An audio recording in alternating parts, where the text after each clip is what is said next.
Bintaro, nama kawasan yang sudah nggak asing bagi kita semua.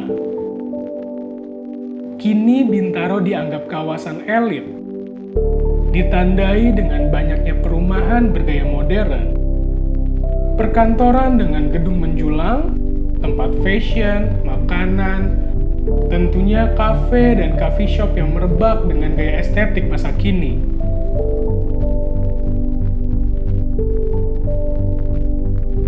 Bisa dikatakan, Bintaro adalah bentuk berhasilnya perkembangan wilayah.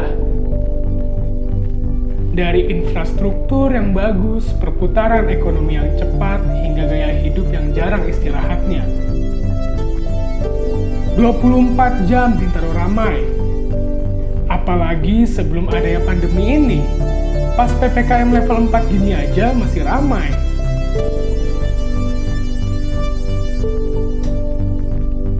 Tak jauh berbeda dengan wilayah lainnya. Di saat ada komplek bagus, di sebelahnya ada rumah dengan genteng asbes.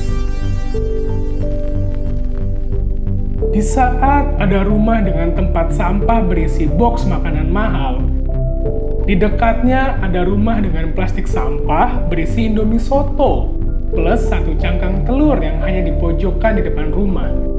Tak jarang berantakan karena diganggu tikus got. Kesenjangan sosial merupakan hal yang selalu dicari solusinya. Selalu ingin dituntaskan, namun tak pernah selesai keberadaannya. Tapi, apakah kesenjangan itu hanya dapat dilihat dari ekonomi warga saja? Ketika ada rumah besar, halaman luas, serta keramik mengkilap yang hanya dihuni oleh 2-3 orang saja, karena anak dari pemilik rumah mesti melancong ke daerah sampai negara lain untuk meneruskan pendidikan sebaik-baiknya.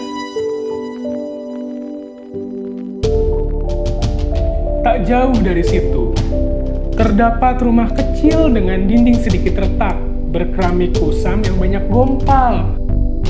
Hasil si cucu iseng mainin palu punya bapaknya yang libur nguli karena lelah udah kerja 8 hari tanpa libur. Kejar setoran karena si anak tertua perlu bayaran uang gedung kuliah. Rumah dihuni belasan orang yang dibagi 3 kepala keluarga, tinggal umpel-umpelan untuk ngurangin biaya rumah tangga bakal nyewa petakan. Tak jarang ada perdebatan.